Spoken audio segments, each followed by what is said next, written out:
All right. Now, one of the first things you have to do, and one of the ways you can do this, is when you're writing a story, and it's going to be a more in depth story, telling stories, the most effective way to do that is to have people who are experiencing that story. It's more than just a blurb in the news. You want to give a face to the impact of said news. You want why should people care about this news? Well, what is the point of it? It's more than just okay. This certain thing is happening. This is why it's happening. You want to put a face to it and why it's important and why people should care. And doing a descriptive opening does that. Why? Because you're bringing people into the story from a personal point of view. That's the most effective way to tell a story, is bringing people into that world, personalizing it, making people understand why this is important, making people understand what are the real world ramifications of what is going on. That's the best way to tell a story. And you'll do lots of stories like this in your careers when you're writing, and that means going and hanging out with people and interviewing them and riding along with them and really getting to know a day in the life of these people, because that's what this is all about. That's the connection. People, stats, people can be interested by those, but people aren't going to care about necessarily about stats. It's the effect it has on people, how it has on the community, and being able to tell a story through the viewpoint of those people actually being affected does the best job. Basically, this is a scene setter. It sets up the rest of the article to talk about the more quote unquote mundane points. But what do these mundane points mean to you, to me, to the community in general? It's that's the whole point. Why should they care? That is the entire point. So when you're doing that, you're getting a real chance with a descriptive opening to be creative and set up the bigger picture, set up that said issue and problem, whatever the case may be. Now, what I did here, as you can see, I scanned in the example. This is a story about people who pick up roadkill off the road. Doesn't sound very exciting, but it has a point to what we're doing. It's a perfect example of what a descriptive opening is. And as you see here, we see Jimmy Williams, and he talks about how he's the reporter's talking about how he's sitting in the passenger seat. So that means that reporter is in the back of this pickup truck, and basically describing what he or she is seeing.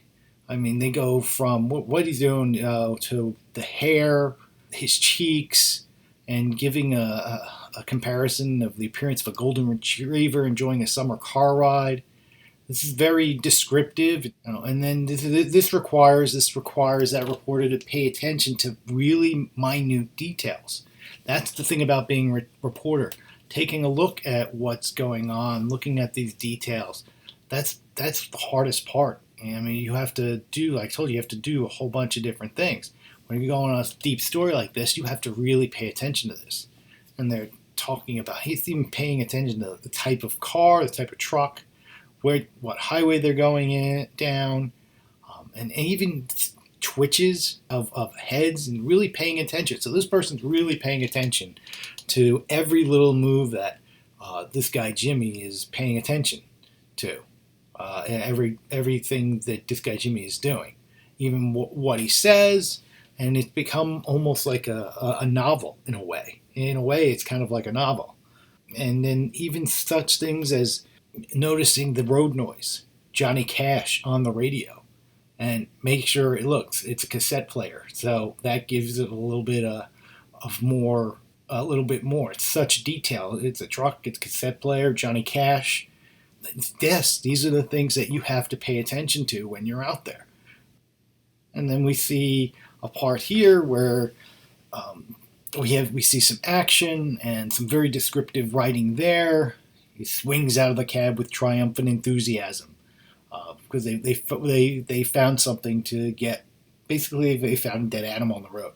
Doesn't seem all that exciting, but this is this person's job, and talks about what it does. And he didn't say, "Okay, got the shovel." They with triumphant enthusiasm, he grabs a square flathead shovel out of the rack attached to the pickup's bed and hustles his beefy frame toward the mound of fur and flies on the side of the highway. And then Gus goes into what he says when he's there, and it's not a whole lot, but in the context of what you're doing there, it gives you the scene. It's describing the scene. This is a setup for a bigger story, talking about the cutting of said department. We haven't seen any of that information yet.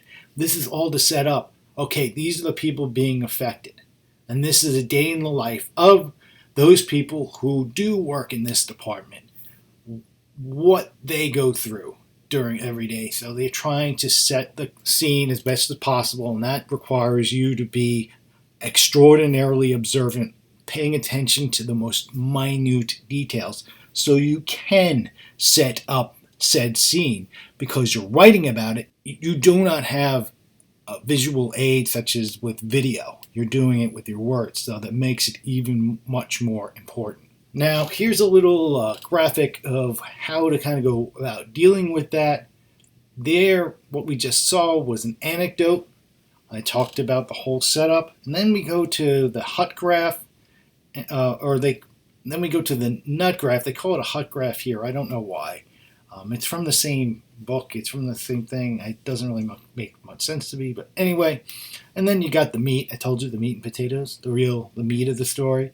And then you kind of go with another anecdote because it's a circle. Basically, it's a circle. You've got your scenario. This is Jimmy Williams. The hut graph, which we're going to get to, then starts to get into the issues of said roadkill agency. And then some more meat, and then you go back. What you do is you go back to the beginning.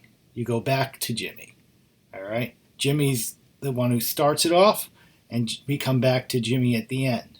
He ends it because that's what it's about. Jimmy. Can't forget about Jimmy. Jimmy was the whole setup. Here's all the issue. Here's all the explanation in the middle, and then we go back to Jimmy because you can't forget about Jimmy. All right, that's how because you set it up with a descriptive opening, you're going to end it descriptively because he's the character who introduced everybody. You have to end with him in some way, shape, or form. Might only be a few lines, might not be all that long, but you have to get back to that original character that you started off with. Okay, so we saw the descriptive. Now what we have here is what is a good nut graph example. We saw the whole descriptive opening of this story, and that's all been said. Now here is the nut graph. All right, Williams and his driver, a man who goes by the name Scrunch. So you've given a name to Scrunch, are the only roadkill removal team left in Wabano County. So you know who these guys are, but now they're the only ones left. So there's the two people doing all this, down from 10 crews just 5 years ago. So in that little bit, that one sentence, you've been told who the other guy is, what his name is, and they're the only ones left. And they're left because there was 10 crews just 5 years ago. So it's down to nothing. And they give you some information of how much ground this crew. Remember, there's only two of them, two people. 287 miles of highways, 543 miles of gravel roads for dead animals. Why and why should you care? In the hope of keeping the roads cleaner for residents and tourists alike. So this is why you should care. If you're not there. If they're not there, then you're going to have lots and lots of dead animals all over the place. Why is this? Now we're going to ask. The next sentence goes into, however, repeated budget cuts now threaten to end the program altogether. Here's the issue. They're looking to cut budget, oh, we'll get rid of the roadkill program. There's only one team left. There's two people to a total to cover all of this ground. And to end the program altogether, leaving an annual average of 243,812 animal corpses to dot the county's landscape. So you've done all that other work. Now you have a possible result of what could happen if the cut goes through and poor old Jimmy and Scrunch lose their job. Then there'll be nobody there to clean up the area. Dead animals everywhere. It's also important. I was talking about it before. It's also very important to use all your senses. All right, sight, hearing, smells, sounds, also feelings.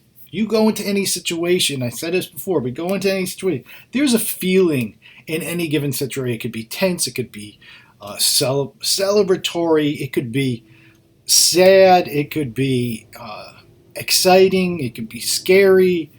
There's always a feel to everything that you do and every story that you go on, and when you arrive there, and you have to be able to describe that in the written form. It's essential.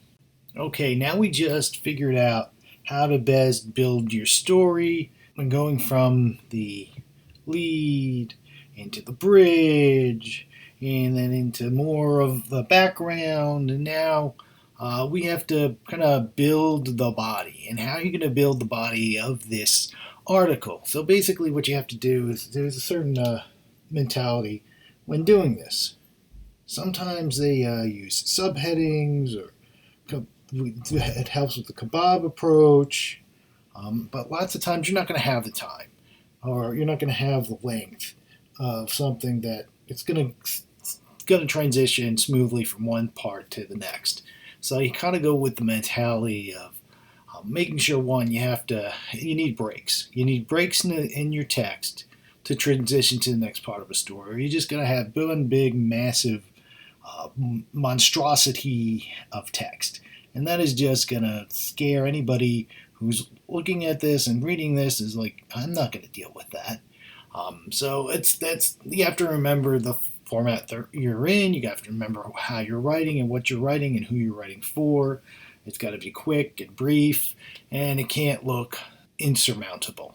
Now, when you're going to a story, you're going to start to find certain themes that pop up within the course of a story. You're going to basically narrow 3 or 4 of them, and you're going to discuss each of them in detail. There'll be different aspects or different opinions or different groups that might be affected one way or another in this specific story. And then you're going to focus on them to, once again, just like we did with the descriptive opening, how this affects these groups of people. So once again, you're bringing impact, you're making people care about this story and the topics in this story and why it's important and who it's affecting. All right, and that's where you find those 3 or 4 themes, and then you have 3 or 4 paragraphs to discuss each of them and in detail to build up your story, to further even support your lead and the whole theme of that story. So then you're finding 3 or 4 different aspects that give even more bulk to your article and more substance. This is a substance, it's all about substance. The book came up with a suggestion of organic produce and dealing with lots of different groups, and they talked about farmers and scientists and consumers, health experts, grocery store people, anybody who might be involved with the agricultural industry. And they gave a few possible basic storylines. They say costs for producers versus consumers, health benefits, concerns and problems, opportunities for small and large farms. So there's a lot of different angles you can take, and that builds, it shows how many different parts of society this affects and the different aspects, because it's not just produce, it's how it affects so many different people. And there's so many different stories to a topic, and so many people are affected in different ways. And that's where is finding those. You have to find those people that are impacted by that. And these are the people who most work in this case, produce. So that what you're going to do is you're going to build in chunks. All right, we gave you the different 3 or 4 themes. Now you're going to build in your chunks. We're going to break up the different interested parties, the different factors, the different people, whatever the instance is for that, and you're going to build it in chunks. Another aspect you can use is chronological approach can work sometimes. Won't work with every story, but that's what the chronological approach does. It's finding a few themes, and in the example they had in the book, they talk about an upcoming athlete, and they can talk about the person's past, how they came up, their career, and maybe some success, and then maybe some adversity that came, and now we're back at the present day, and this person is either doing well or not well, whatever the case may be. So that's following along the same approach with the whole chunks idea. All right, now everything we've been talking about is linear storytelling. We always think beginning, middle, end. Internet has changed, the web has changed how we best tell a story, because it's just they decide what they want to look at, what they want to, like it says, what they want to consume. And part of that, you're still telling the story, still writing in an effective way, but you have to be briefer, and you have to give the people out there more options. Remember, it's the internet, so it's very visual. It's more than just words. It could be videos, it could be graphics, it could be any number of things. It could be interactive games or something like that. So you're just trying to find a way to best tell the story in a variety of different ways, using a variety of different medium for that feature within the context of the website, and see how the user is going to decide what they want to choose to best inform them, what works for them on their personal level. So it's really tough on us as journalists to make sure we're not repeating things. And so that makes it even more difficult when you do have all this variety of different formats of media within the context of your page or a couple of web pages for the web, to best tell a story, to have people best understand the issue or the concept, whatever the case may be, in a variety of different ways as opposed to just the written word. And if you're going to do this, you have to understand how to best do that in that format as well. Now we are coming to what is called visualizing the story web. Basically, this is understanding how the web user is navigating on their own.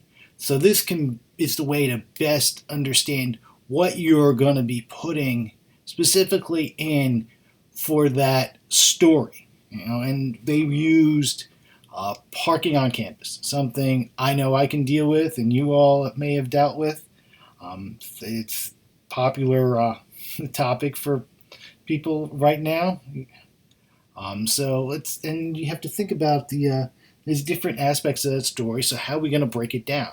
Well, you got parking on campus, okay? Parking finance, how much does it cost? Parking fines, how much if you mess up? What happens? How much are you going to get charged? And then how are we going to do that? Here, okay, we're going to have a chart of the parking pass costs. Okay, here we're going to have, it's going to be a pro-con chart. If we're going to do a chart, pro-con chart, passes versus meters in comparison. And over here, here's a video from the advice from Parking Patrol.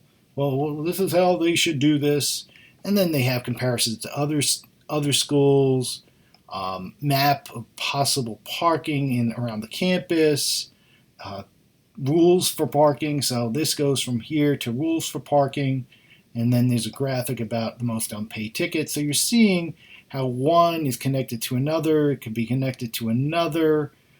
seeing how, as it is, and it's a type of web, how one topic can affect another topic, and this is the best way to thinking of the best ways to report in a non-linear manner by using many different aspects and many different forms in a pick-as-you-choose way for your web user.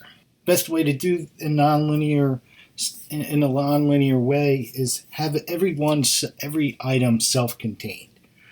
It's part of said story, but it's also got its own importance, its own prominence, its own aspect that puts itself out to help best tell the story. Then always have other options to that, if it's the video or the graph or whatever. Also have other links to the other aspects of the story. It could be going back to home, or maybe there's another video, another graph. Basically giving people the options of, oh, where do I want to take this story next? This is a little more difficult than telling your typical story, but this is one of the many interesting aspects that we have to deal with as journalists.